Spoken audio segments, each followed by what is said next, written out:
I'll take you for a ride on the devil's ship. I'll take you for a ride where you sink or swim. Now come with me and let this story begin.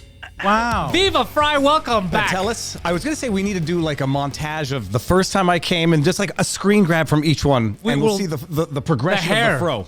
Dude, the hair is completely different. I prefer it like this. I think in a ponytail it looks clean. And when I let it go down, I've grown to love the hair. I'm a fan of the hair. I have long hair, but for the past couple of months, I've been tying it up a lot, so people forget I have long hair. Yeah, well, then you shave it on the sides. I shave it on the sides, but it looks different. If I put it down, you can't even tell I have it shaved on the side. It's just I could keep the option to do various styles. Oh, that's me right there. Yeah. That's a crazy man. Oh, jeez, he's looking at me right now. Don't be distracted, bro. Don't be distracted by your own face. Pantelis, how goes the battle?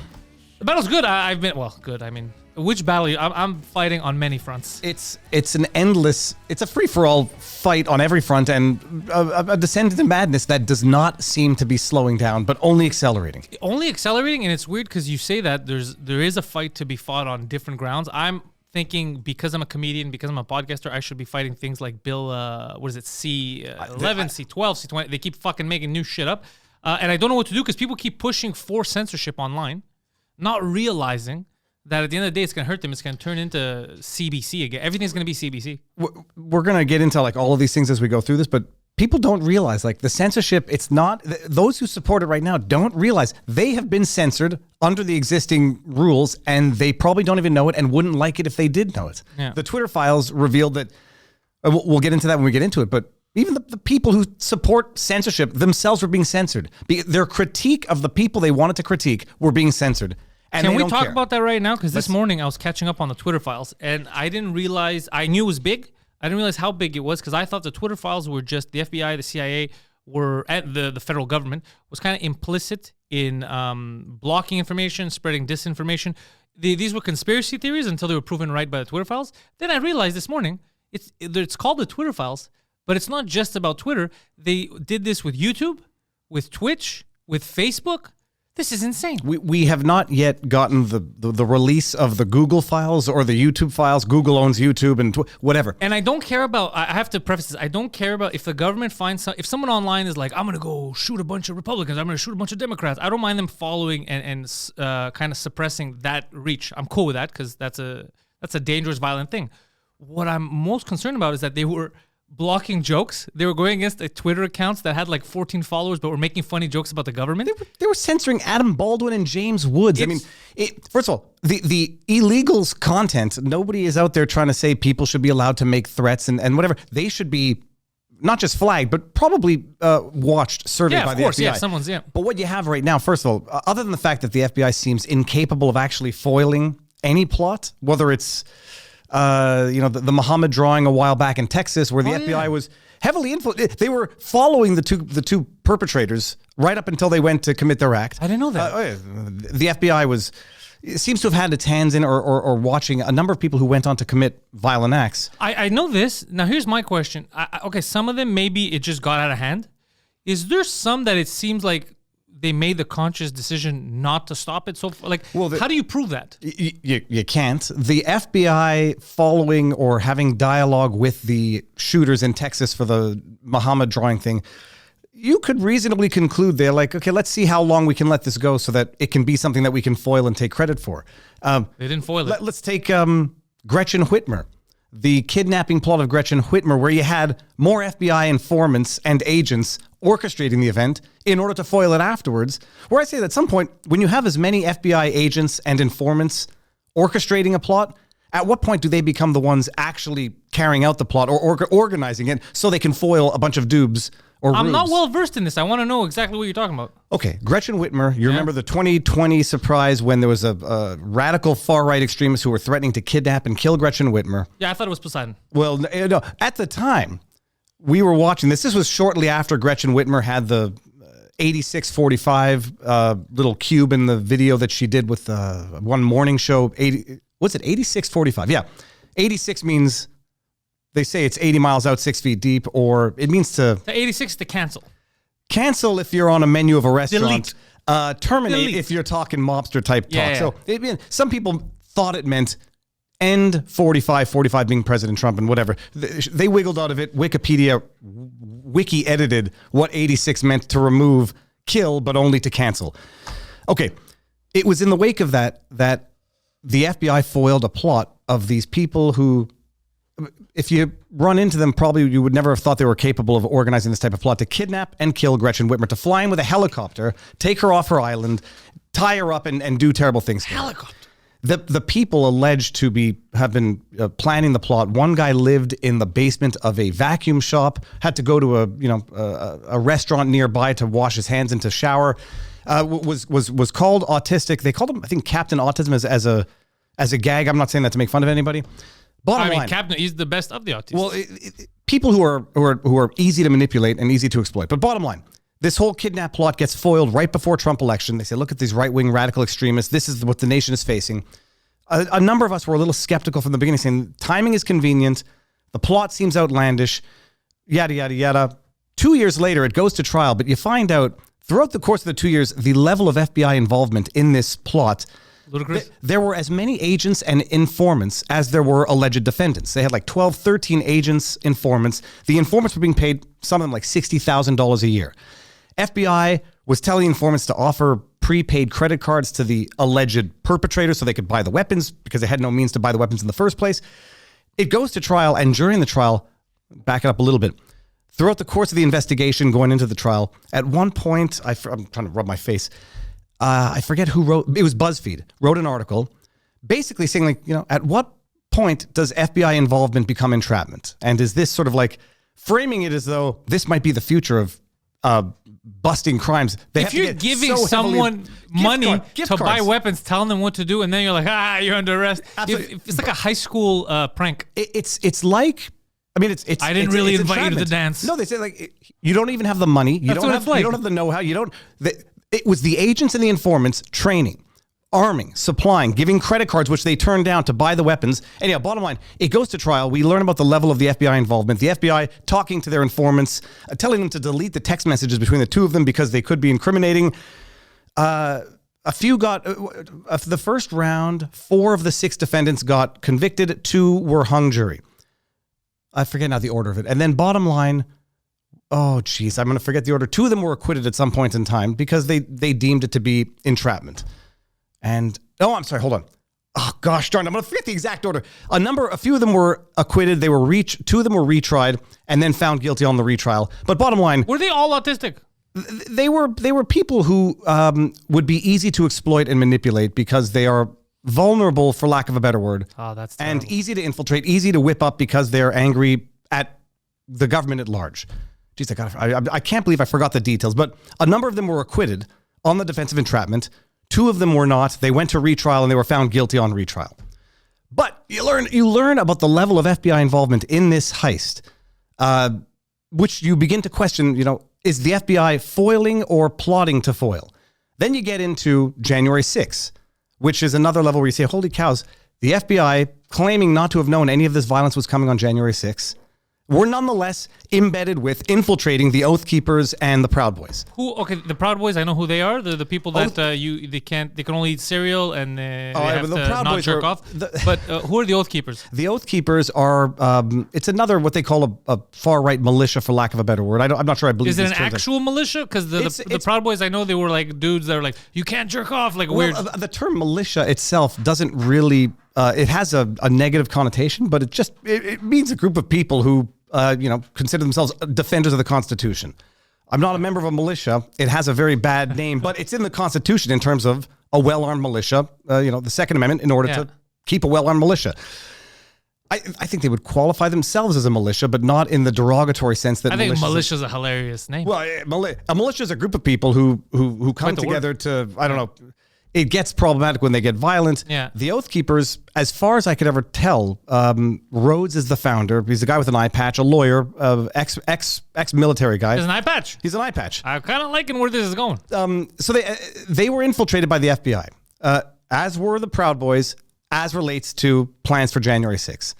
Remember that... What were their plans? Their plans were to overthrow the government. The Oath Keepers just got convicted on seditious conspiracy to overthrow the government. But why do people keep acting like overthrowing the government is so simple. You can't just overthrow we're not in the Middle Ages. Even if you go into Capitol Hill, like there's the internet, there's the white, like it's not I'm in here now, I'm in charge. Well, why are we making it seem like it's so easy? That's why CNN pisses me off. Like they were attempting to overthrow the government. You think fucking 47 dudes dressed like buffaloes can take over? Why are we acting like this is real life? They were trying to overthrow the government unarmed. It was the most unarmed insurrection you've ever seen. Yeah. Have you seen the American military? They threw the term around. When you back up and you realize that they were going to frame it this way regardless, and so they needed a few examples in order to justify framing it as a group of mad, angry protesters overthrowing the government unarmed. It got violent. There were violent pockets, but by and large, it wasn't as violent as the media made it out to be. And also, one of the defendants was acquitted because the cop said, "Look, the judge said the cops let you in. I have a video of them opening the gate and saying, 'Come on in.' Can't arrest people and convict them after that." Can you explain that to me? Why would they take such a chance, especially when there are people cosplaying? You don't trust these otaku-thon people. Why would you allow them to go into the Capitol? Isn't that dangerous? There's a number of theories. My prediction for the conspiracy of 2023 that's going to be confirmed true is going to be that January 6th was something of a setup or an inside job. That it was allowed to occur to a limited extent to be weaponized and exaggerated by the media for political purposes, as exactly has been done. I don't know what the evidence is going to look like to confirm that conspiracy theory, but when you have at least only one defendant got acquitted, where the judge said there was this guy wasn't doing anything illegal. The cops literally waved him in. And we've seen video of it that has not been released. There's 14,000 hours of footage that the January 6th committee is not releasing. What they do release is that 3.5-minute highly edited piece of political propaganda that they use for their committee. 14,000 hours. I suspect there's going to be a lot of hours of it where you're going to see, holy crap, they were letting people in. It was not an insurrection. And they were not dressed appropriately to be in a government building. I'm going to say this right now. Many shirtless people. Well, they were certainly unarmed. And now you have the Oath Keepers who they got their one conviction or their two convictions of seditious conspiracy, which is itself not insurrection. Different crimes under the United States Code. I love these words. They're saying insurrection. Who says insurrection? It was not an insurrection at any point. It was a violent protest. We can grant that. It was not an insurrection, which is an attempt to violently overthrow the government. So they got the Oath Keepers on seditious conspiracy, which is planning, basically, sort of a planning of the insurrection. So you don't get to the stage of violence. You only get to the seditious conspiracy to commit. The Oath Keepers, who came to Virginia with what they called an arsenal of firearms, which they left at their hotel. And the theory goes that they were going to go make insurrection unarmed. And if it didn't go as planned, they were going to go back and get their weapons and come back for the armed insurrection. Where the defense was, we brought our firearms and then left them at our hotel so we would not run afoul of any law. Why would you even bring that many? Anyways, well, because you're living in the States. There's a Second Amendment country, and you bring firearms and you leave them where you're not allowed to bring them. Okay, that's cool to follow the rules, but I feel like we're getting so aggressive for, like, even if it's not how it works. You can't violently take over. We're going to turn into Sri Lanka. We can't do shit like that. We got to stay calm and negotiate. The question is going to be, first of all, categorically no violence. People don't like me because I say you can't become the monster that you're battling. Yeah, so, I don't like the violence either because you get so frustrated and people think, oh, that's the only way. It's not the only way. Not only is it not the only way, it's exactly what the abuser wants. They want you to lash out so that they can then say, look at this savage animal. I have to impose more restrictions on them. They can't control themselves. It's exactly what they want. It's exactly what Trudeau wanted in his response to the trucker protest. And they still didn't get violent. But for the grace of God, they didn't. And when you watched that convoy, you realize it's what he was trying to provoke that response by the crowd, because you had CSIS coming up and saying, Trudeau, you know you're going to radicalize more people by invoking the Emergencies Act. You know you're going to make people become more anti-government by invoking this. And he said, that's part of the plan. And that's a feature, not a bug. Those lunatic truckers, they erected bouncy castles. They did nothing violent, but you know. Do you remember that they brought in bouncy castles so kids could jump on? I was like, this is. I've designed a merch shirt that said "Bouncy Castles happened." VivaFrei.com. What a weird 2 years. We're going on 3 now. It's been an eye-opening. I would say not revolutionary, because it hasn't been a revolution. It's been more like a rapid descent into madness. But I like to say I haven't changed, but it's impossible not to change when the world has changed around you. I'm trying to change I'm trying to not get as angry as I used to. and just yell. That's what I was telling you before the show. I'm trying to stay calm because I feel like I'm not helping if I just get mad. That's why I'm asking you questions, because you know shit. I feel like there's more help in asking someone who understands what's going on, some details, so I get a better understanding, other people understand, instead of just me yelling all the time. I know that if someone looks at my Twitter feed, they're going to say I'm doing a lot more yelling than I once did. You can't help it. It's Twitter. But You it's look not that, angry. At some point, when you have people waiting in train cars on railways for 18 hours while you have your Minister of Transport and Prime Minister making these absolutely insultingly offensive Santa Claus propaganda for Twitter videos, at some Wait, point, is it offensive because they're propagating Santa Claus? What do you mean? no, it's offensive because they're dedicating government resources, tax dollars, to making propaganda videos. Okay, I want to talk to you about this. So technically speaking, because they used government funds to do taxpayer dollars, Undoubtedly. so I paid for it, you paid for it. So that makes me a producer of that film. You want that credit? They put You out. want credit in I there? don't want credit. I want final cut. I did not approve. I thought it was shot a little hastily. It felt very low budget. I don't want to be associated with it. I know it's associated to me because it's my tax dollars. I would not have approved that film. It is criminal it is criminal in the colloquial sense. They're wasting our resources. They're wasting what they're supposed to be doing for a job.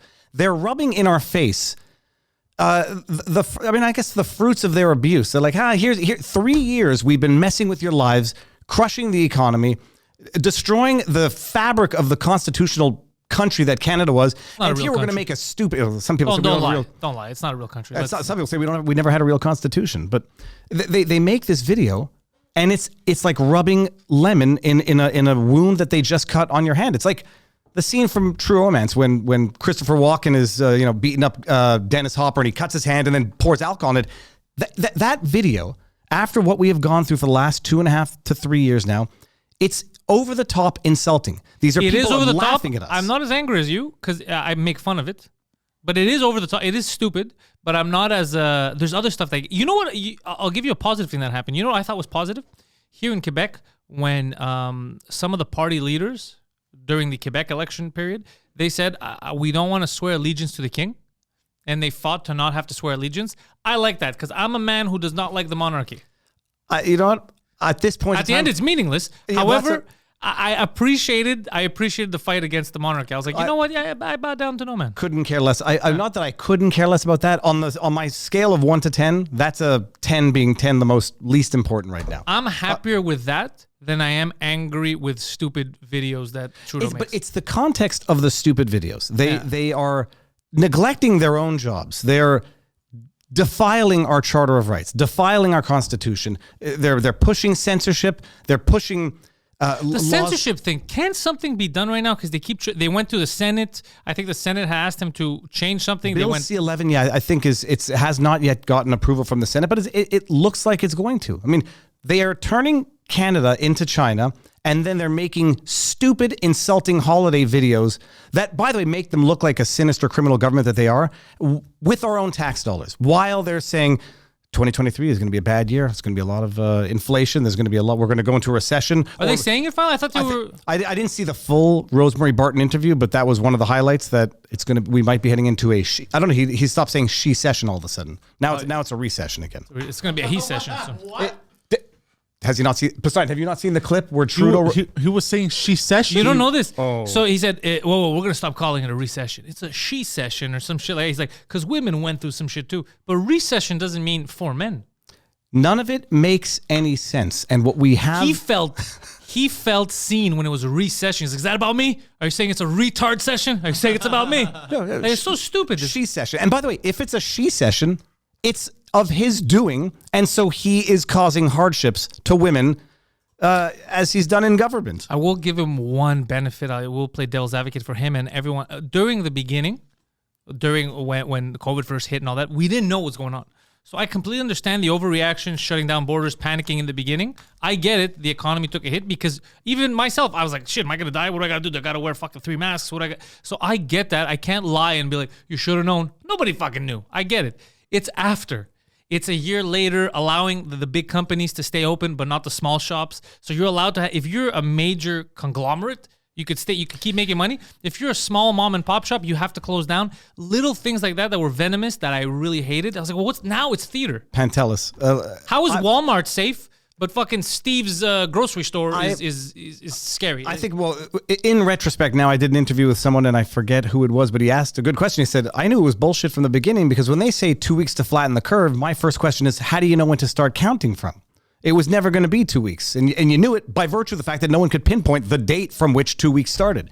Setting that aside, I'm neurotic. I had my issue. I put books outside that my friends touched and let them disinfect for 2 days. Yeah. Where I realized quite early on it was all absolute madness and idiocy was when they were locking the dog runs shut. The outdoor dog runs. Let's not get back. I was so angry. I was... The curfew is what you're talking about, the weird curfew stuff. I'm talking like it was in March, April, they locked the outdoor dog runs. I took my dog to the dog run. There was a padlock on the outdoor, and I'm like, okay, well, we're being governed by idiots right now. I don't need to be a doctor to know this. But you say we didn't know a lot from the beginning.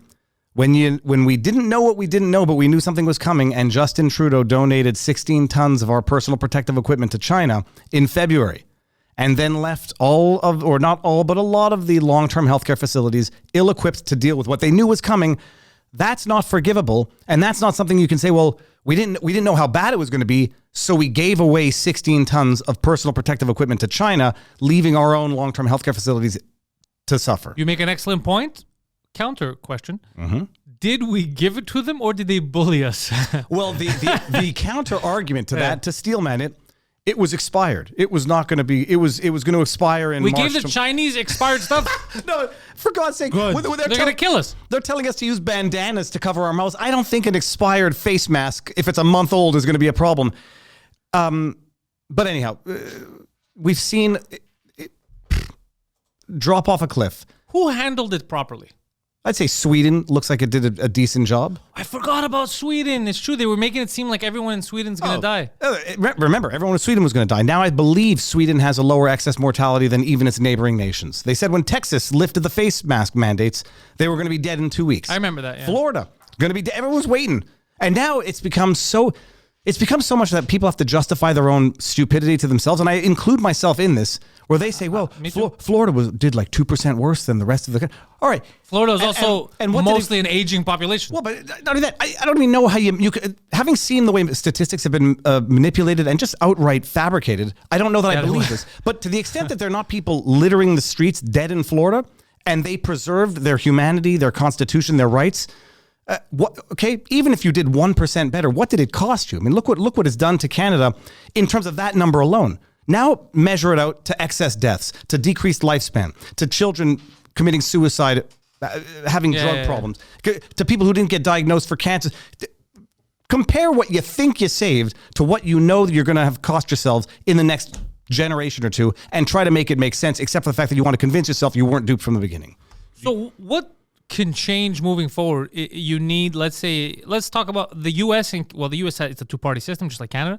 So if we would have a new government, what can actually change in terms of, let's say if laws are applied right now, let's say if Bill C-11 goes through, how hard or easy will it be for a new government to repeal things of that nature? Isn't it still a circus because it'll be difficult? We're kind of going to stay in the same limbo. I'm trying to think of examples that I know offhand where a new government has come in and repealed because it's hard to do. It doesn't happen. It doesn't happen often. That's what I'm trying to tell people. Is everybody thinks, if a new government and everything's going to be rosy. The way our laws work, everything is super convoluted and complicated. I have not looked into the process for repealing and whether or not it can be a policy issue, like a platform issue. Say, okay, we'll repeal Bill C-11. I mean, Aaron O'Toole said it before Bill C-11 passed, and I was like, well, great, Aaron. Instead of running on a platform of repealing a dumb law, why don't you just oppose it before it gets ratified? So I don't know, but at some point, it becomes a black hole, and when you cross the event horizon, there's no coming out of it. I don't know. That's why I'm saying that. And I don't know when the event horizon is or where it is. Bill C-11, if it gets passed, it's going to chase creativity, intellect, and money out of the country. Period. Then that happens in a country where you already have such a dilapidated healthcare system, it can't even prop itself up with existing means. What happens then? Tax more. What does that do? That pushes, again, intellect, wealth, jobs out of the country. And so you get past the event horizon very quickly where you can have all the well-wishing conservative will repeal Bill C-11, but we're already in a spiraling, black hole mess. And I don't know. I mean, you hope to sensitize people enough before it gets to the point of no return. But the biggest problem is it seems like a lot of Canadians are very, very happy with this. So I'm not sure if this was a problem in Canada as a whole. You could tell me if it was. I know in Quebec we had an issue the last couple of years where our best, I don't know if some of the best may have stayed, but a lot of doctors were just leaving. They were going stateside. They're like, well, I'm going to get paid better. All the skills I've learned, I'm going to maximize what I could get from it. And I want to work under better conditions. So we lost a lot of our best there. Content creators, it happens all the time. They leave. That's normal. What you're saying is this is not like an isolated event. This is countrywide for years, and it's only going to get worse if we continue like this. There's no reason for them to stay. Not only no reason, it will be impossible for them to stay. The Bill C-11 passes, and it governs and it treats online creators under the law of the Canada Broadcasting Act. It'll be impossible.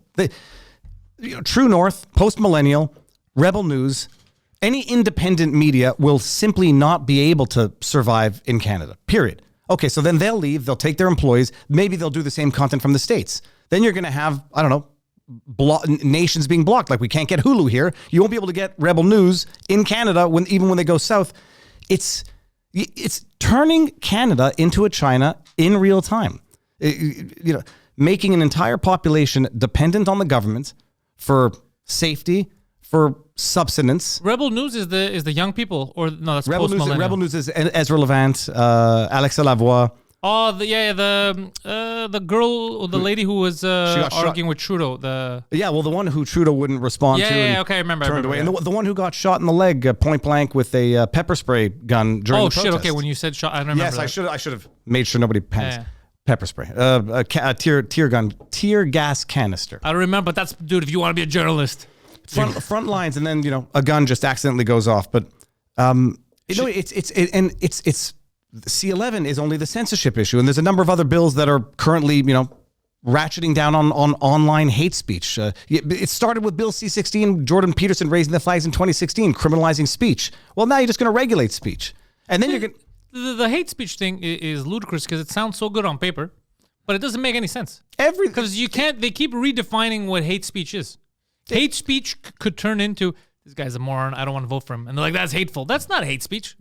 It'll turn into groomer is hate speech. It'll say, I believe grooming is hateful. Well, no, not calling it out. Groomer, hate speech. Saying that you're against, what do they call it now? Gender affirming care for minors, hate speech. I mean, that's where it's gotten. And I just did an interview. Let me tell you something as a comedian. Go for it. I've noticed, and I've spoken about this on stage too, that I find ridiculous. So as a comic, versus as an actor. You can be an actor. You could play the role of a pedophile. Means you get into the mindset of a pedophile. You're in there thinking about banging kids. People will applaud you, be like, this guy, Kevin Bacon, deserves an Academy Award. If I go on stage and I make fun of pedophiles, I'm edgy and it's wrong. You shouldn't talk about that subject. I'm making fun of them. This guy's fucking playing them. That's cool. I'm the bad guy. We are so stupid as a generation right now. We don't know what's right and what's wrong. We're just reactive. We hear words and we react. We don't think about the context. Well, it's beyond that. We're in a generation now where victimhood is the defining element of success to some extent. Like you have achieved worth and value and standing in society by virtue of the degree to which you can claim to be a victim. And it's a totally psychologically destructive, socially destructive phenomenon. But that's where we're at. Find something to get offended at, and you now have a leg up, a bargaining chip. Social currency. I did an interview with Tonje. I'm going to mess her last name up. I think you messed up the first one too. Tonje, no, Tonje. She's the Norwegian artist, film director, does short video art. Any good? 55. Well, 50, no, because I didn't get to watch any of the content, but it's like short format, and I don't think there's translations. But Jevjon, Tonje Jevjon, 50. I think she's 55-year-old lesbian woman, married. Posted a Facebook post saying men cannot be lesbians. Something using the word like fetishes. Poseidon's going to look it up now. Yeah, that makes sense. Men cannot be lesbians, or women. Trans men cannot be lesbians. I'm a 55-year-old lesbian woman. I am not going to be coerced, bullied into accepting a biological male who identifies as a woman, now claiming to be lesbian, and I'm going to be the TERF, the, what do they call it? Poseidon, are you able to pull up what TERF? Radical feminist. Trans exclusionary radical feminist. They're gonna demonize a lesbian woman for not wanting to accept as lesbian a biological male, and she's being effectively canceled. What does it mean accept? Is she saying she's not going to date a lady with a penis? Like, I don't understand. Well, I presume that she's not. The law is not yet going to mandate that, but she's basically saying, I don't accept that a biological male can say he's a lesbian. Period. Oh, like I don't say whatever the fuck you want. Who gives a shit? There's already friendly fire happening. Who gives a shit? But in who the community? But no, but I'm saying who gives. Hold on, what does that mean? Friendly fire in the community? Friendly fire, like the LGBT, like they're No, but who gives? But this is the thing that bothers me. Is like, oh, we're gonna attack her. She's entitled to her opinion. Who gives a shit? Okay, you say that, Pantelis, but under Norwegian law, they have a provision which is very much similar to our Bill C-16, which creates as a protected class against hate speech, gender expression, and gender identity. Look, so if she's facing charges for the post. Or sorry, let me rephrase. She's being investigated for the post to be determined if she gets charged or potentially faces jail time. If she said, let's kill trans people, that's a different fucking story. But for her to be like, I don't accept it. Who gives a shit? If she said, whatever you want, kill whomever, it doesn't need to be a protected class. That's what I'm saying. But the protected class is a human being that you're trying to kill. That's what I'm with you. I get that would be hate speech. But to be like, if I'm like, we can't have the Swedish people in here. It's a ludicrous statement. So, So she says a lesbian artist could face criminal charges and an impossible prison That's what he just said. That's what, we're not going to repeat that. He just and there was another guy before her who put up a similar social media post, got flagged. He took it down, apologized, and he still got fined. So fined. And now, she said she's ready to go to jail. This is now, we live in a world where a lesbian woman is going to be fined and potentially put in jail for saying a biological man cannot be a lesbian, and some women you are could okay with say this. a Greek like me should not be allowed to do my taxes. You could say that. It's fucking hilarious. Well, I don't like what you're getting at. It's fucking hilarious. It's fucking hilarious. But I get it. But because we don't like paying taxes. I get it. A Greek does my taxes, for the record.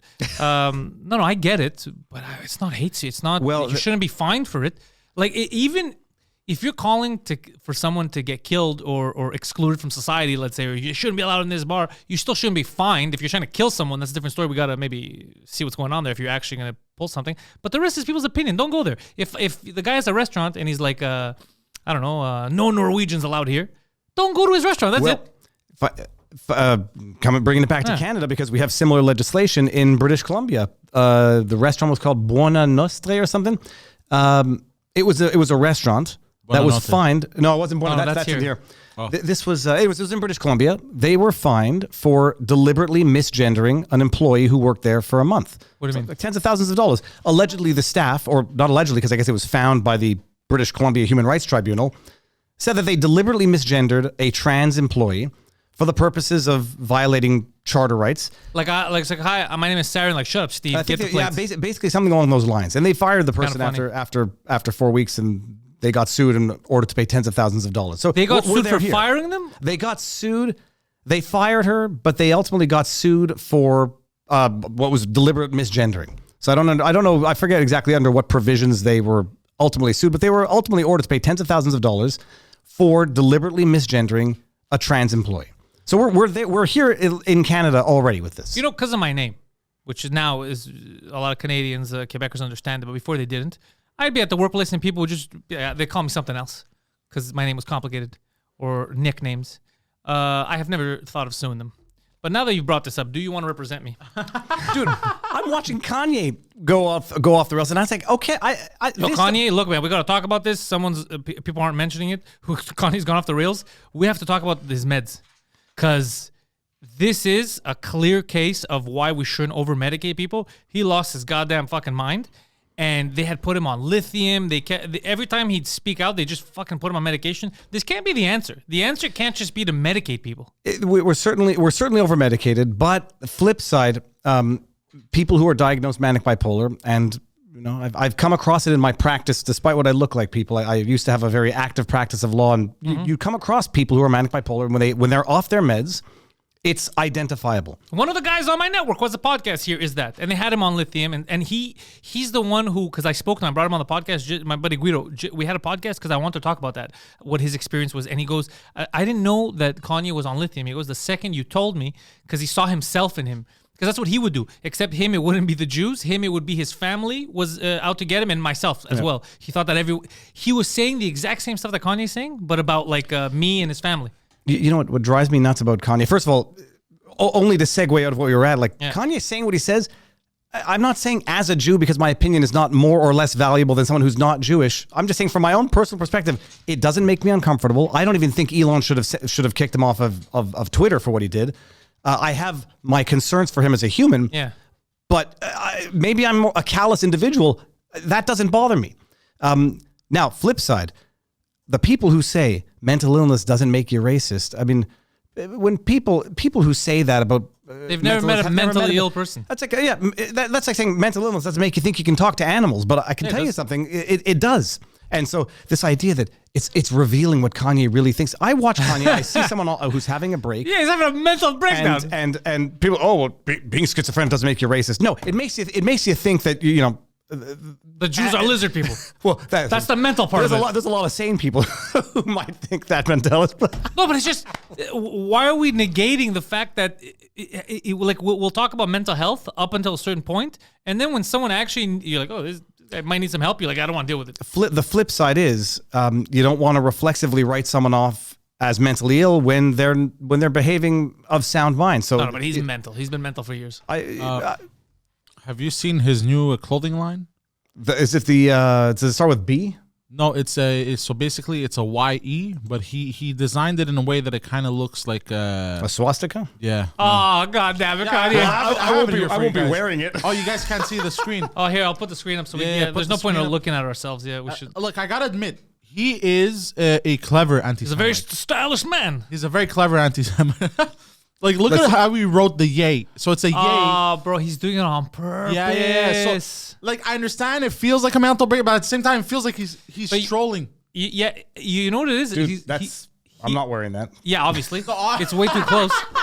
It's an unfinished maze. Here's the thing. I appreciate the troll, like the level of you keep trying to stop me, fuck clever. You. But I feel like he missed a part in history class. Like, he's not aware of what's going on. His defense is going to be he's I'm allowed to create a new design. No, he's going to say, look, it says Yay 24. YE. He is correct. It does say Yay 24. No, it totally does. However, I see what he's also trying to do there. Yeah, I know. The swastika, what do they call it? The Hindu or East Asian symbol. But that's what I'm saying. They stole it from them. Yeah. So he's like, I'm stealing it back. That's fine. We're going to reclaim the eagle. It's just, had he not said all the stuff he said before, this could have been a move of, reclaim that. Fuck it. It's no longer going to be a bad thing. But because of everything he said before, yeah, exactly. It's like, who's going to buy this, though? That's the other, I mean. I pre-ordered 8 shirts. Who's going to buy this? But you know what the fucked up thing is about who's going to buy this? Even if you support him, you're going to have this in your... What event are you going to wear this at? Where no one's going to misunderstand. If you're walking down the street, you see that backside? Right. Dude, no one's going to read yay. People are going to be like, is that guy walking with a swastika? I'm just trying to take out that one little third one of the E. It still is not a bona fide swastika. But like the one that the girl's wearing, the Yay 24 under, if it's connected, you could be like, okay, it's like a puzzle piece, whatever, it's Yay 24. But the one on the back, bro, that is easily misconstrued. Yeah. I feel bad for the models. No, they knew what they were getting into. Well, they can't be. I feel like, what is this shirt that I'm wearing? It's a commercial about puzzles. Because they're looking for a job, right? Some people will take anything that. Well, not just that. It could be stock photos, so they just actually overlay the image over a stock image. Possible, in which case, imagine the people getting overlaid. They're like, "This is some bullshit."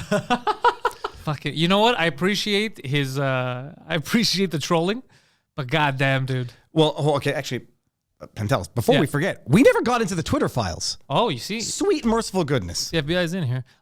Speaking of another thing about the FBI, but quick before we get into the Twitter files. The documents that were released, not all of them, about JFK. So I've been saying for years, I even wrote a fucking piece I wrote a piece in university, and it included why I had links about, dude, it seems like the CIA at the very least knew what was going on, if not kind of killed the president. And then now with this shit coming out, it's kind of like they're like, well, maybe, and yeah, it looks like the CIA was implicated. How are we just glazing over the fact that the CIA may have killed a sitting president? As far as I understand now, and I knew more about this, but less than many, only because I follow a great channel, America's Untold Stories, with Eric Hunley history stuff? and Mark Robert. Well, they do a bunch of stuff, but they've been on the JFK files for a long time. Mark Robert is like a JFK idiot savant. Ooh. It's obvious. We have a local idiot here. Well, work on the savant part. No, it's obvious. And so I wasn't shocked when Tucker Carlson came out. I mean, a lot of people knew it in so many words, but now they have an authority to rely on. I'll send you a few links from America's Untold Stories. They have a 2-part episode on the assassination of JFK. Very exciting. There's a reason why some people understood that the free democratic country that people once knew pre-assassination has not existed since. That it has been overrun or taken over by a deep state apparatus that is unelected, that does not respond to the elected party, and that effectively pulls all of the strings. And if you pull back too hard, bad things, accidents can happen. I will not defend the deep state, obviously. That would be insane. However, I will say this. This is not new. As a history buff, this happens all the time. It's been happening. You could go back to ancient Greece, and that's what happens. People join together, and like, I'm not going to run. This is fucking stupid. We're just going to have our boys handle shit, and we'll kind of lead from the sidelines. And it always happens. This isn't new. I'm not saying it's good. I'm saying it happens in every major country. It's happened in every major empire. To act like, oh, it's impossible. What the fuck? It's always been happening. That's part of our history as human beings. It's Mark Twain. History doesn't repeat, but it tends to rhyme. Yeah. In one iteration or another. But what we know now is that, I mean, we've seen it in real time.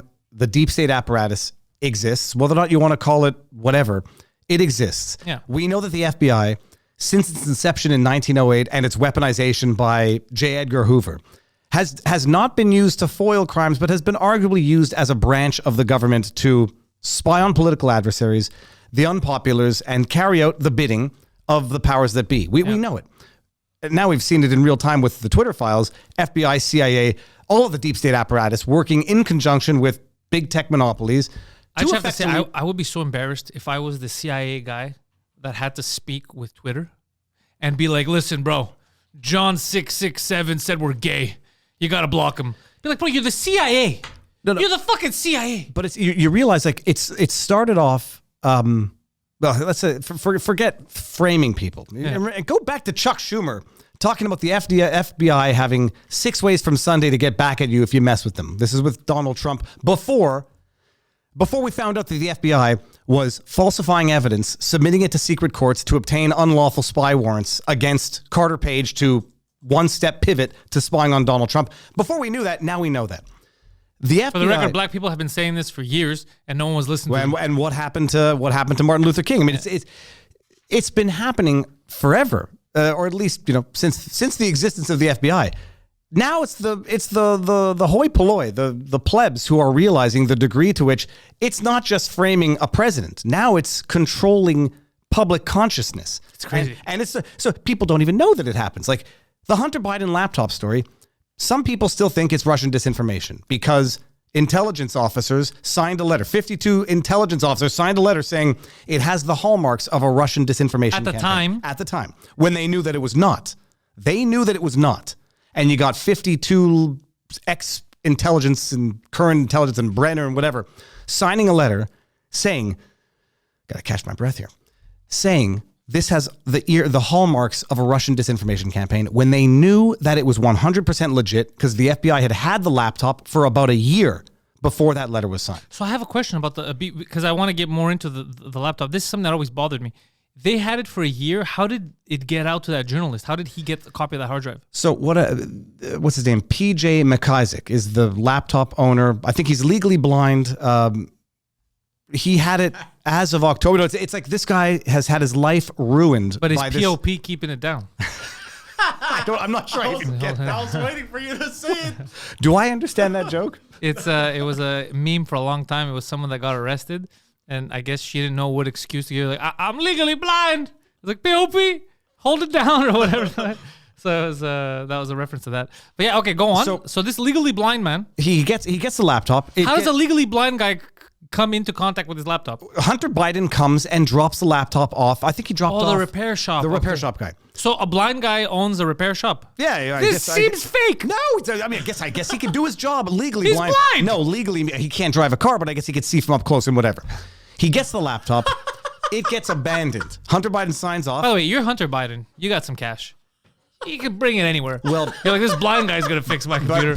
Like, you're setting yourself up for failure. Pantelis, if you want to get into the... You know why he did it? He's like, he's blind. He's not gonna see those dick pics. Or he did it because he's like, save me. This is what I'm dealing with, and this is the life that I live. Like, so there are some people who think it was deliberate sabotage. Ashley Biden leaving her diary, her incriminating diary at basically... Was that real, the Ashley Biden diary Yes, it family? was real. The FBI knew that was real too. So hold on a second. So Biden's been fucking being Well, creepy. hold on. You know the diary is legit. You don't know that the stories written in the diary are legit. That doesn't make any sense. Well- so you're saying the book is a legitimate book, but we don't know who wrote them? No. We know it's Ashley Biden's authentic diary. We just but don't know that she may have lied, is what you're She saying. may have lied to whatever, selective memory. Oh, okay. We That's reasonable. That's reasonable. So you can't. She's writing. I don't know if it's contemporaneous or written after the fact, and she's remembering what it was like. Okay, I'm with you. But the bottom line, they said that story was also fake. They knew that the diary was right. That's how they went after James O'Keefe for theft. If it's a fake diary, there's no theft of anything fake. Oh yeah, what did he steal? So the diary is real. The stories in the diary, now that you know the diary are real, become a little bit more sinister. For those who don't know, you can Google it. It involves very creepy. Showering with her at an inappropriate age that left traumatic scars, psychological scars. That's the president of the United States. What's this diary? Ashley Biden's diary. If you look it up. Yeah. It's not for us now, but it's No, I never even went to. I never focused on it. It's there's some sad family stuff going on in this family. That's for certain. But in the same time frame that Ashley Biden leaves her diary at a halfway house to be discovered, Hunter Biden leaves his laptop at a shop to be discovered. Well, in his defense, I don't think it was to be discovered. He needed to get those pictures out of it. By the way, he was uploading, and they knew it was authentic because he was actually uploading stuff. I forget from which family members onto the computer. They knew everything on it was authentic. From October 2019, the computer guy made a mirror drive of it, I guess. And then, very sketchy. You're going in to repair your computer, they're copying your hard drive. No, because I don't like the blind man. No, what happened is he abandoned it, and after it's abandoned, it's legally abandoned property, so he's trying to see what's on it, and he sees what's on it, and he thinks it's so serious, he's got to contact the FBI, which is also something that should cause people's spidey senses to start tingling. So I don't know if he had exactly 2 copies or he mirrored it, whatever. Bottom line, he also gave a copy to Rudy Giuliani, who's under FBI surveillance at the time. That's kind of hilarious. So of all people, who am I going to give these dick pics to? Rudy Giuliani. Well, because one is to one ideological, I say adversary, one side of the ideological political spectrum, and the other one is the diametric opposite. Between the two of them, someone's going to keep the truth. But they have this diary for about a year, and it's only when the New York Post breaks the story in October 2020 that they then say this is Russian disinformation. They've been meeting with social media weekly for a period leading up to the election, priming social media companies to say, be on the lookout for election interference, foreign governments trying to interfere like they did in 2016. They're priming social media companies to be on the lookout for this. FBI sits down with Zuckerberg. He has that famous sound clip on Joe Rogan's show.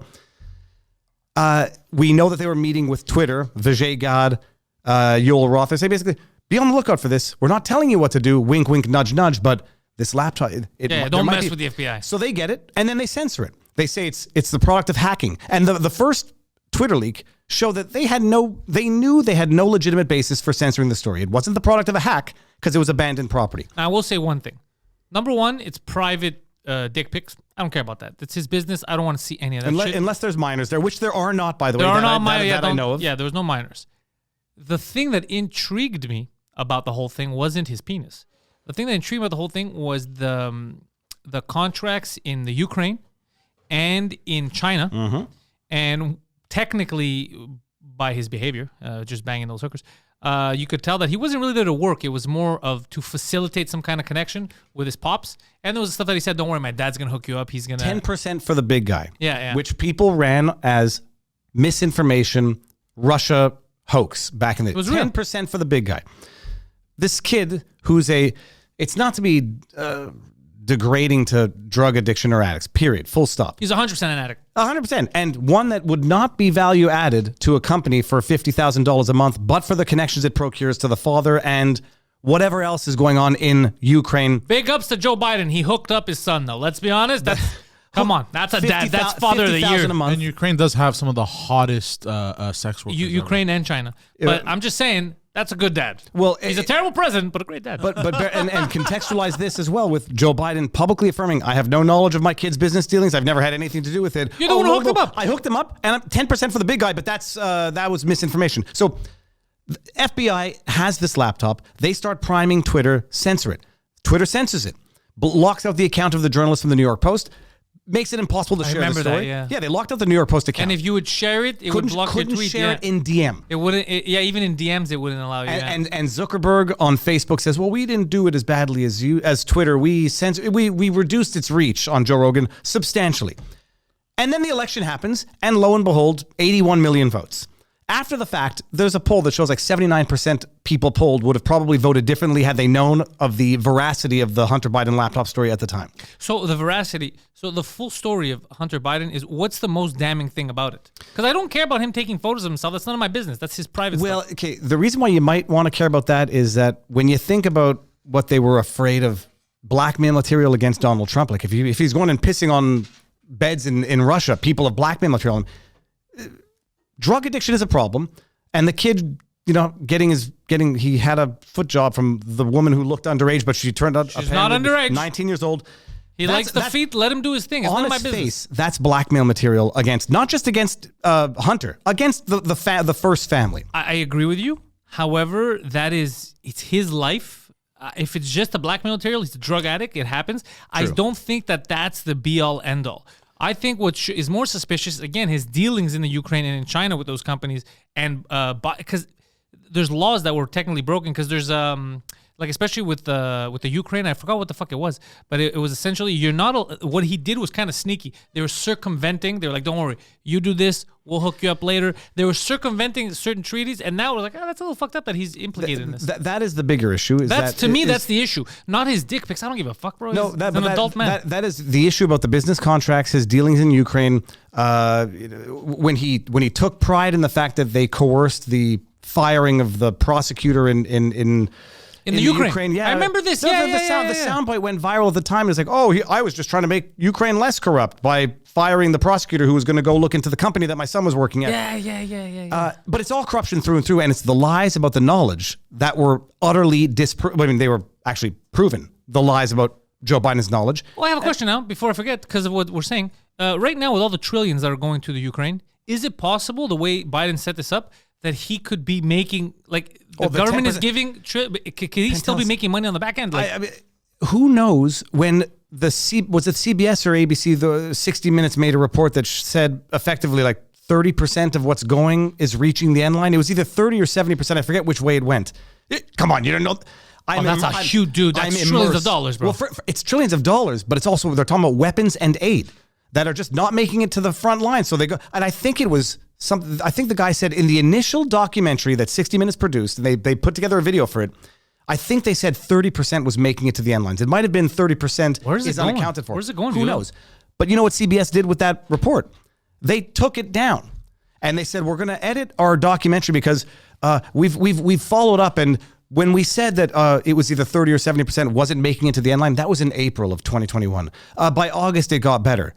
Okay, well, that's April, May, June, July, August, September, August, 4 months. That's still 4 months of weapons and aid, the majority of which is not getting to the end, that is not accounted for. And we don't know where it's going. And you just basically said, okay, well, we're sorry, we're going to delete that and re-edit our documentary to not make this is incriminating, this is crazy, this should be on the front page. Absolutely. And then when somebody rings the phone and says, hey, your documentary might be out of date, wink, wink, nudge, nudge. You might want to update it, wink, wink, nudge, nudge. Much like Miguel, the guy from NBC who did the report on Paul Pelosi and put out a story, to the effect that when the police showed up at Paul Pelosi's place, when that guy was there with the hammer. Oh yeah, what happened? That was a weird fucking story. Well, Miguel Poseidon. You able to look at it? It was Miguel Almega.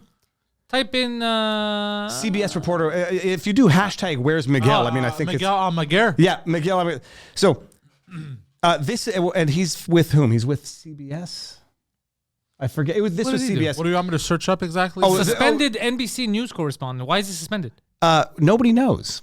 And so he put out a video report which basically said, from police sources, 2 separate sources, when the police showed up to Paul Pelosi's house at 2:40 in the morning, Paul Pelosi opened the door. I know this. I heard this. And then Paul Pelosi went back to the alleged assailant. Yes.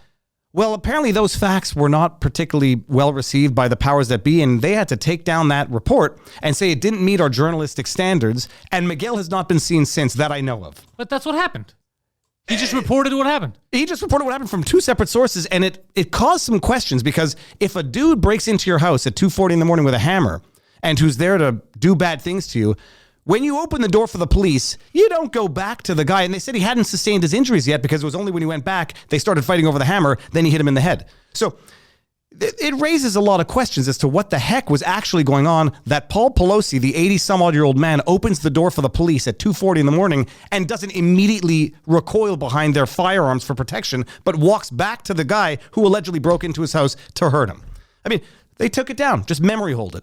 So what do you think they're trying to block? That they knew each other? I mean, that's one of the theories. I'm not going to pull an Elon sharing a bogus link from a bunk news source, but some of the people say, like, the event happened. The only question is, are the circumstances what we've been told? It seems that I don't even report, understand why lie. Even if it was his mistress, who gives a shit? well, because they immediately, the night it happened, they immediately spun it into, this is the result of right-wing extremist rhetoric. That's exactly how they painted this guy. Okay. What's the guy's name beside him? David? I don't remember. David, sorry? Type in Paul Pelosi David. Yeah, I forget his last name, but this guy is an illegal immigrant from Canada. Oh, is he? Registered with the Green Party, a nudist. Oh, David DePape. A known nudist. They got to build a wall north side now. No, all these nudists we see. He's a known nudist, and immediately after it happened, they said this is the result of right-wing rhetoric. This guy fell for the conspiracy theories, and they tried to politically frame it the same way they did with the shooting in Ohio. And then the narrative doesn't go the way they like. They kill the stories. They memory hole the unfavorable stories that don't tell the facts that they like, and then they move on as though they never lied to the general public in order to whip up a political shitstorm in the beginning. Well, what's with all this fighting? People got to calm down. It is, politics ruins everything. Yeah, and I really feel it. I'm looking at the wrinkles in my face, and I'm wondering if it's ruining me. It's not ruining me. You need to calm down. I couldn't calm down before the world went crazy. You quit law because you couldn't handle this stupid shit. You were getting so frustrated. You're a man of integrity, and it bothers you. I see it, but it's going to lead you to an early grave. Yeah, well, okay, so that might be true, but then something's like I've been told, anxiety is a coat hook looking for a jacket. Dude, anxiety anything will do. So whether or not I'm worrying about this, whether or not I'm worrying about a file, you say, like, back when I was a practicing lawyer, I would wake up at 3 a.m. sweating and think, like, Jesus, did I forget something in a file? Something would go wrong. I would harp over it for the entire weekend. Now I've just found something else to substitute that hole of anxiety. I do have to get better, not at compartmentalizing. I have to get better at the serenity prayer. I have to get better at distinguishing between that which I can control and that which I cannot for the purposes of maintaining sanity. That's what I'm getting better at. I'm getting better at calming down a bit. People are saying it's the Red Bull. It might be the Red Bull. Shut up. It might be the Red Bull. You should try taking a bath. It's interesting. That takes too long he to stinks. run. No. What are you But trying to fucking say here? baths are very therapeutic. Yeah, he's a big. He's been spewing this propaganda for a while now. Yeah. I've been, now that I like a steam sauna, but I mean, Florida is a living, breathing steam sauna. But I know what my issues are. I know what my hard wiring is, and then I also know what my weaknesses are. And sometimes they might not change, so I've just got to hone them to make something good out of them. And I think this, like, the world that I'm in now, I would be getting obsessed over it regardless. I just hope that it's value added and, making people aware of it. You can't keep closing your eyes and saying this will get better. It's not going to get better. I agree with you. It took three decades for Venezuela to turn into what it is. It happens quickly. Okay, let me rephrase. It happens slowly, then all at once. Yeah, slowly and then all at once. That's exactly what we're seeing. It's the old expression from bankruptcy law. It's like, okay, well, the company goes bankrupt overnight, but it didn't happen overnight. It took years and years of setting up the perfect, set of events for it to happen overnight, for good and for bad. The bamboo doesn't grow 18 feet in a month. It took 5 years for the root system to establish, its strength to be able to grow however many feet in a month it grows. But so right now, what does the future hold if it stays the same in your eyes? Canada, people are going to just come to accept their prison. And so Canada is going to get worse in the censorship, in the full government control over all micro aspects of individual citizen life. The government is going to justify, under the guise of morality and tolerance, atrocities against humans. Parents are going to be stripped of their ability to fight this, what is basically a trend, a TikTok trend among kids, because the government already laid that groundwork. Is it that bad? I might be exaggerating because I'm in that social media environment, but my kids are in school. The proportion of people who are identifying with this current thing is exponentially more than it was 3 years ago. And I mean, the stats are out there. It's 1,000% fold more than what it was 10 years ago. But is it the kids' fault or is it parents that are?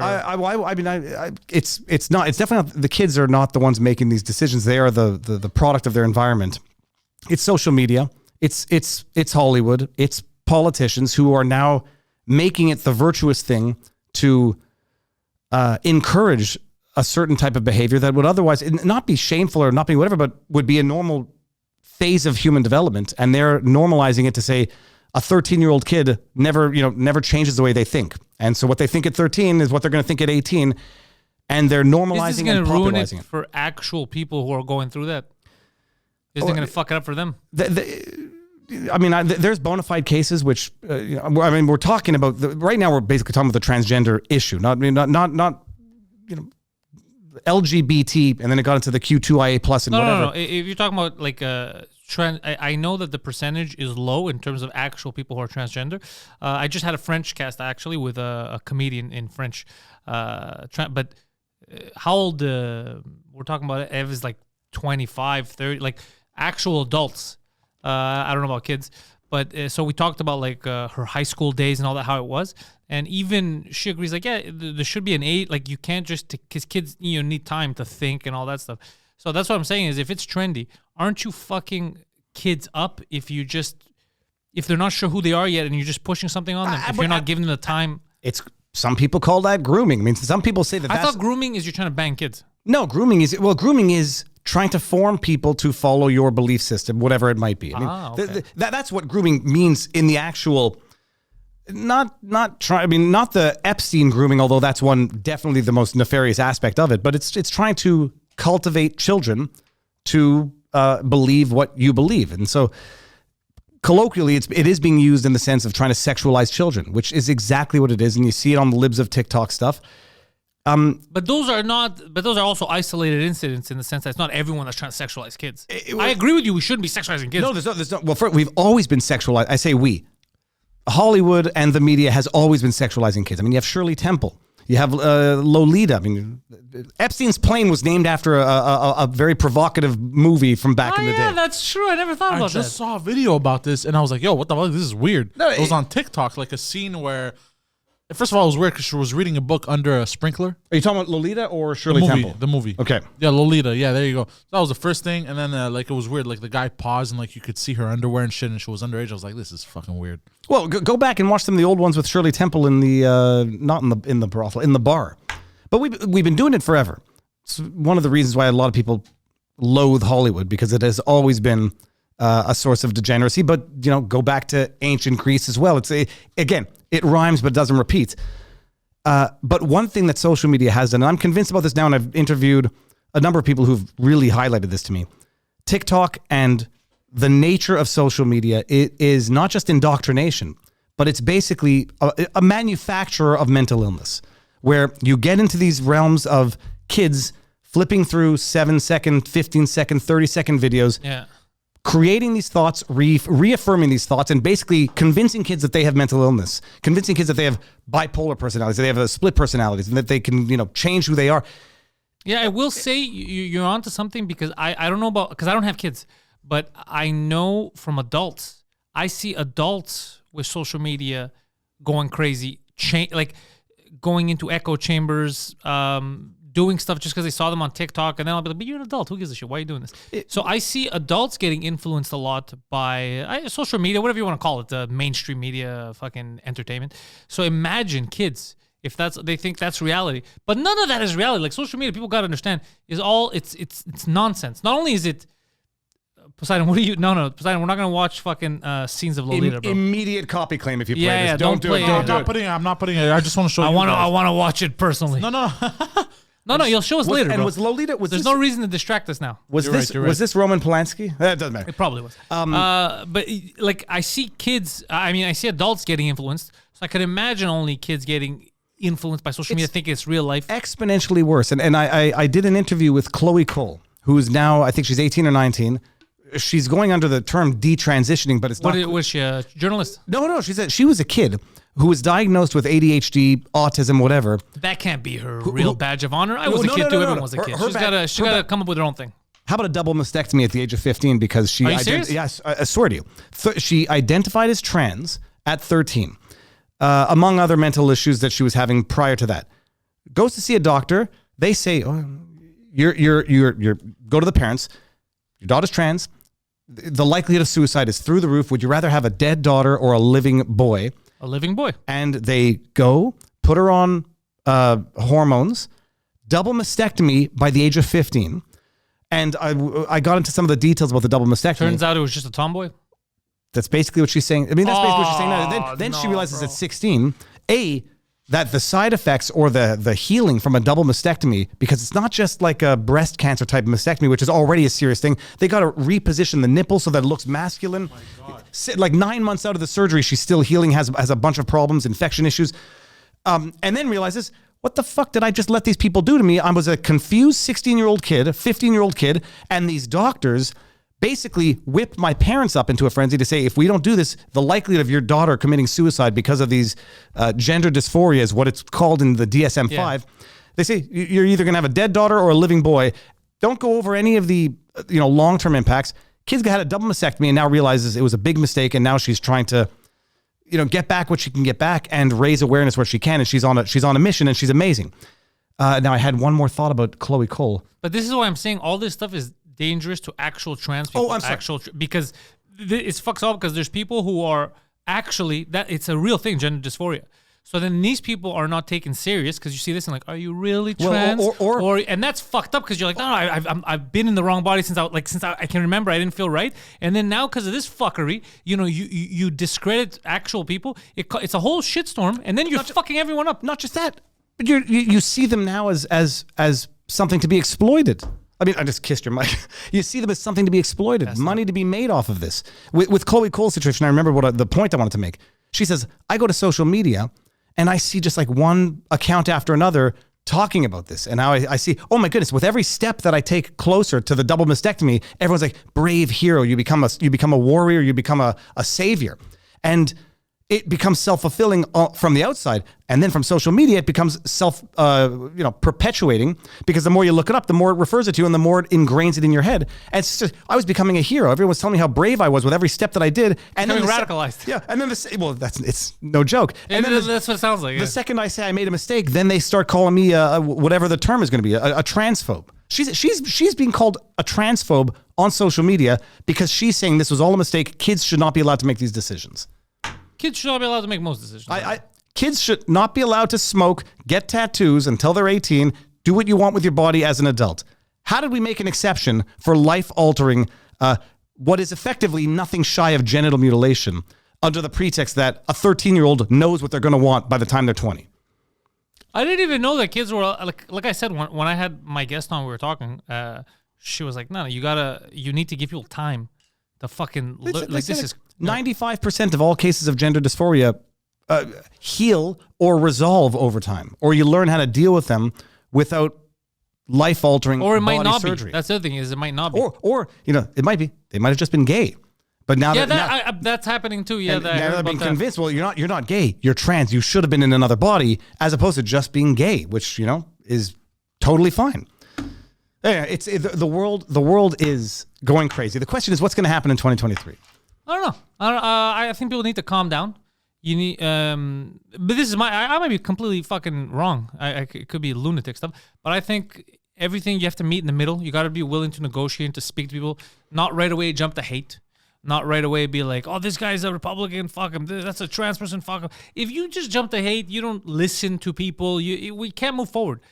Real progress is not what they're calling progress now. You know, people call themselves progressives. They're really regressive. It's just they're pointing the fingers and hating. Real progress is sitting down and talking. Like, all right, what are we going through together as a society? What do we need to... In the end, what really matters to you is the same shit that matters to me. In the end, is you want to be free, you want to be able to make money, feed your family, buy stuff. That's what everybody fucking wants. And we're not working towards that. We're working towards, how am I going to point the finger at this guy and make him out to be a criminal? Well, it's fucking crazy. Some people say we're working towards, like, cultural warfare. I don't want to fight with my neighbor because they vote differently or they wear different color hats. I don't want to fight with my neighbor. I want to protect my neighbor. Yeah, but your neighbor might say, I want your mic, and that's what I I'm can't saying. Get one. I can't get one, so I'll steal yours. But this is what I'm saying is it's crazy. My issue is, I feel bad because Justin Trudeau put out a video, said, happy holidays, go get vaccinated and boosted, and I just put in go.to.hell, and I had a typo, and I put in a comma instead of a period. Part of me feels bad, but part of me said, I can't, I'm going to be nice with this guy. He's telling me to jeopardize my physical well-being, that of my children, for the purposes of this issue, this particular issue of vaccination, knowing what we know and knowing what we don't know and knowing what we've been told. This guy's going to keep pushing this stuff on me. I'm not ever going to get violent, promote violence, tolerate violence, ever full stop, for the reasons I say over and over again. It's exactly what they want. But I'm not. The government's always been saying this nonsense. Remember when we were young, they're like, only you could prevent forest fires. No, I can't prevent anything. I could start them.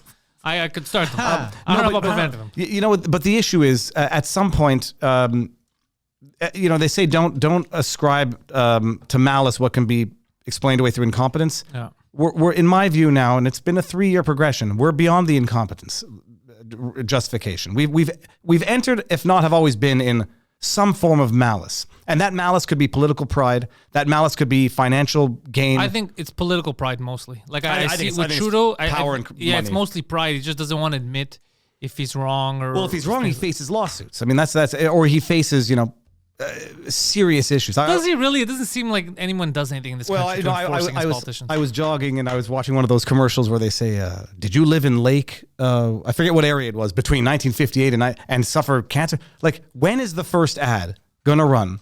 Did you get the Comirnaty or the Pfizer one or Moderna jab and suffer X, Y, and Z? Join this class action. When is the first ad that we're going to see for that? I don't know if it will take place because it's so far-reaching. Who do you sue for? Like, it's so far-reaching, I don't think it will happen. Also, unless, I guess, somebody steps up to help out, it's very difficult to prove. Oh, well, absolutely. But and then there's whistleblowers out of the States. Brooke Jackson, who's that? She's a Pfizer whistleblower who basically said these trials were bullshit. Oh, we know this. Polite term. We know this, but the excuse was we didn't have any time. We were panicking. No. The excuse was here. We needed to make it make sense. We needed to justify this, so we had to write off all of the adverse effects, exclude them from the sample field.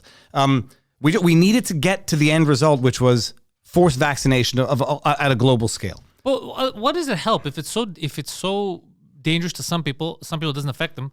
How does it help to mass? Are we going to have more problems? It helps bottom lines. I mean, Pfizer was, I think, went from something like 60 some odd billion to 20 billion. I get it, but wouldn't you have made the same amount of money and then faced less consequences had you just given people placebo? Well, okay, that's a fair enough. Just give everyone saline solution. Yeah. I'm just saying, wouldn't that make more sense? That's why there's a lot of this that's complicated. There's a lot that doesn't seem, it fits in malice. A lot just seems like a competent. Like, I think it worked. Like, I don't feel like let's fuck people over. I don't think it was that. No, I don't think it was let's fuck people over. I think it was like, we think we might have there might actually be other... they thought, they're like, yo, this is going to save everyone. No, but there might be other nefarious reasons for which they actually needed a certain medication, whatever. But I don't want to get into the science fiction side of it. Let's just stay in the reality side. That's why I'm staying in the reality of it. The reality side, we know what we know now, and we know that we were lied to then. Period, full stop. And these people, and I'm saying the politicians, these people, expect us to believe them, and these pharmaceutical companies, 2 of the 3 that make these jabs have been ordered to pay record criminal fines for hiding the wrongdoing I know this. of their former products. Yes, I remember this. Johnson & Johnson, Pfizer. And now These idiots. Trust them. Trust big government. Trust I'm not big telling you to pharma. trust them. The thing I have a problem with isn't even the commercial saying get boosted. What I have a problem with is forcing people or coercing them. I think you should be allowed as a human being to take 37 shots if you want. That's up to you. I just don't like them coercing and saying, well, you don't have to, but if you don't, you can't work, you can't travel. That's essentially forcing. I don't like the coercion. To me, that's what seems sinister. Yeah, well, but if choice-wise, I'm not going to, if you want to get 30 shots, you want to get 0 shots, it's not my business to tell you why aren't you getting vaccinated or you should get. It's none of my fucking business. No, but that is, some people's belief is that the coercion is the end result. It's the end objective. Coercion bothers me. I don't it feels creepy. What you want, it's going to sound so conspiratorial, but once upon a time, New World Order was a conspiratorial term. Now we just call it global government. The idea is you want a global government. You want, to consolidate all the power so that there's no individual nation states. There's no individuality left on this earth, and it's all for the greater good. I mean, that's what some people believe is the end result. I mean, the joke was, the final variant is communism. I never understood it back in the day. It makes a lot more sense now. That is fucking funny. The final variant is communism, but it doesn't help anyone. This communism thing. It helps the government. It helps the political class. I mean, even in communist regimes, yeah, they're living large. It was communism for the people. It was luxury for the political elites. I mean, that's the way it has always worked. Do you have anything positive to say, Viva, or are we going to depress people? Let me think. Positive things to say. 2023 is going to be a make or break year for the future of humanity. Is that positive? In a way, it feels like we have power. Look, this is what I'll say. I'm not knowledgeable in a lot of this stuff. What I do know is, from the stock market perspective, the people that I know that are in the stock market say that a lot of danger ahead.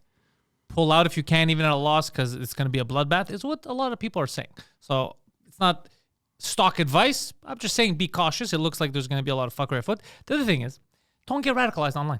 Don't allow people, even us if we're angry, to make you hate another fucking person of a political class, of a gender, of an orientation. It is so stupid, because while you're hating your neighbor for something that they don't control, you're not looking at the people who are fucking both of you, which is normally the government.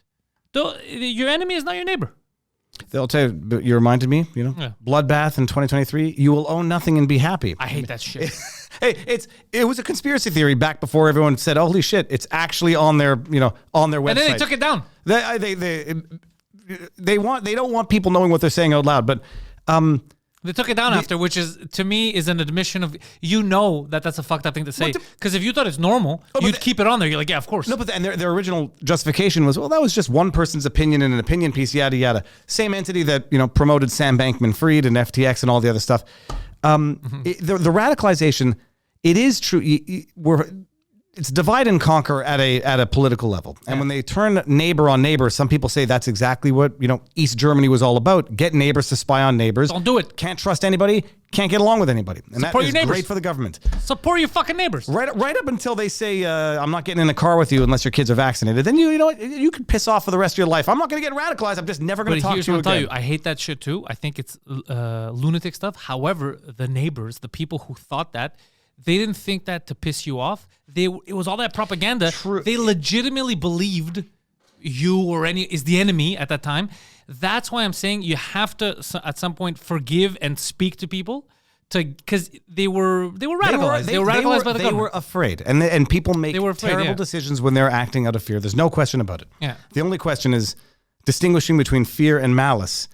Although they overlap sometimes. But people, I feel like, fell victim to what the media was doing, to what the... There's no question. I fell victim to certain things early on as well. I if I can be proud of anything, it's like, in as much as I fell victims, I was never going to tell people where they could go, what they could do. Yeah, same. I was always a man of liberty, but I fell victim to a lot of the fear-mongering in the beginning as well. Oh, dude, I took that... I got the 2 jabs over how many months ago now? Yeah, me too. 15 months ago. Me too. But knowing, because what they told me at the time was you're going to die. Well, and everyone around is going to die. But this is how ignorant I was. But this is how stupid I was, because then it's so funny, because then months later when stats came out and what you needed, my demographic and I was like, oh, fuck, I didn't even need it. Dude, like, God damn it, I took her. I thought I needed it. My rationale was, okay, well, how damaging could it be? I was like, okay, so it's like an ounce of whatever the fuck they're putting in my body. Yeah. How much damage could it do? Then I spent the next year learning how much damage this one little ounce of whatever it could do. Potentially, you don't know. Yeah. Whatever. roll tree- the dice. You know, it's- But had I known, that's the thing is I didn't know. So at the time, it's not like, that's what I'm telling you. Some people, they did, with the information that was given to them, they did the best they could. And many of us were wrong, myself included. I was wrong about a lot of stuff. We have to admit it and move forward. But the hate thing of fuck this person, I think it doesn't get us anywhere. And at the end of the day, we're all human beings. We're all very complicated. We're also very simple at the same time. There's a lot happening in the world. There's a lot of natural shit we got to take care of our fucking land. We're not taking care of it. We're fucking polluting the shit out of it. You know what I'm saying? We're not doing the right stuff. We're not taking care of our people. There's countries where people are still starving. There's fucking Yemen. We're not taking care of the planet, like the actual human beings on the fucking planet. We're just pointing fingers online. It's not going to help. That's why we got to step back a bit, I think. Like, I'm trying to go with the gradual, subtle waking up. You know, like when someone's having a bad dream, you can't shake them. You have to wake them up slowly. But at some point, it takes a glass of cold water. But the issue. Some people won't wake up. Well, then you have to keep trying. But then the thought is, what percentage of the population do you need to become aware of these issues in order to affect change? Some people think it's 10 to 15%. You don't need 100. You don't even need 50. The thing, just to echo something you said, hatred is a consuming force. And in as much as I absolutely loathe members of our government, I can see it. It becomes a consuming force where it makes bad thoughts, it makes bad vibes, it makes bad juju in the universe. Yeah. So keep it in check. I mean, fresh air and exercise. But fresh air and exercise, keep it in check. But don't fall for it. I'm telling you, you're gonna have more in common with your neighbor, no matter what they are. Your neighbor could be the complete opposite of you. You could be ex-lawyer, Jewish YouTuber. And you have a Mongolian trans, whatever the fuck you want, and you sit down and talk. I'm telling you, this was fucking crazy. You're going to have more in common with your neighbor, who's another fucking human being, than you do with these goddamn people in the government. Pantelis, I was driving down to Florida with the family when we were moving our stuff, and we end up in a pool at a hotel in near Jacksonville, Florida. I'm in the pool with a guy and his wife and his daughter from Georgia. Culturally, could not have been any more diametrically opposed. We start talking about fishing, and within 30 seconds... dude's showing me pictures of catfish that he caught in Georgia and says, you got to come up and come fishing. I said, one day I'll be through it. One day I'll be there. That's real progress, though. That's how you fucking talk to people and you get to know. I'm telling you, people are awesome. They're also shitty, but they're also awesome. We're a complicated species. I concur. But don't fall for it, because it's so easy online. You see a comment and you're like, fuck that person. And then you start going into it. It's so easy to fucking hate people. It's easy, and then it's so consuming. Especially with what I think are deliberate accounts that intend to provoke that reaction. A lot of trolls out there. Yeah. So you got to take them for what it is. I have to work on that. I sound like a stupid hippie, but I honestly feel it's the only way for survival of the species. It's the only way. It's compassion, love. I don't know what the proper word is, but it feels to me that we're so quick to hate. And we see all the fuckery. Like a lot of crimes, like let's say I was talking about Yemen. Let's say the Saudis, what's going on over there. It comes from a place to fucking fuck these people. Like, you don't think that they're human. So if you don't think someone's human, you think they're beneath you, you're going to do some crazy ass shit. We have to fucking pull back. We have to be more like dogs. Dogs are very loyal. Well, also dogs, when they get into a fight, they stop when the domination has been asserted and the fight is over, and they don't fight to the end for no better reason. Yeah, we're the only lunatics. I think gorillas, some of the monkeys do that. Like, they actually just kill the other gang and rip off their genitals. Chimpanzees. Don't get me into monkeys, dude. And they rip off their genitals. We've been looking at, dude, some crazy monkeys. There's monkey street gangs in India.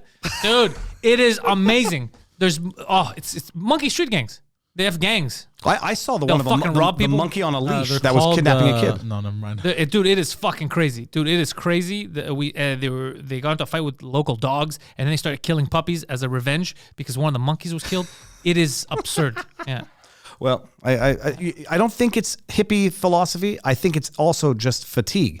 At a given point in time, people have to punch themselves out and then just come together afterwards. But I don't know. Also, I've met shitty everything. I've met shitty every walk of life, and I've met awesome every walk of life. That's why I know from my experience that people are mostly fucking good. They are mostly good. They're mostly stupid, myself included, but we're mostly fucking good. So hate is not going to get us anywhere. Tap into the good, and we build together. Was it George Carlin who said, the average person is pretty damn stupid and take for granted that half of people are stupider than them? That's fucking real life. I bastardized it, but George Carlin was way ahead of the time. But Viva, it was a pleasure to have you back in fucking studio. Pantelis, thank you. You're welcome whenever you want, and when I'm down in your new neck of the woods, I will have access to the studio. New Year's, people, I'm going to be doing more in-person interviews at the studio at Locals in Miami, so I can get I don't want to put anyone on the spot, but I've got a bunch of great in-person interviews. One of them I lined up, know. Yeah, one of them I know that's going to do an interview with you. It's going to be great. Viva Frei, if you don't already know him, links are going to be in the description. Viva's on Twitter. He's on Locals. He's on the YouTubes. He's everywhere. I'm on Rumble. He's on Rumble. Let's not forget I'm not Rumble. on Facebook because I have not been able to access my account because the verification number they send is my old text. 6 months, couldn't care less that I'm not on Facebook. I'm on Facebook too. I'm everywhere, but it doesn't matter. People follow you in one place wherever they follow you. But thank you, Viva. Thank you, Poseidon, for producing this. Peace, peeps. Thanks, people. Peace out. We've built this prison cell, 'cause we can't trust ourselves.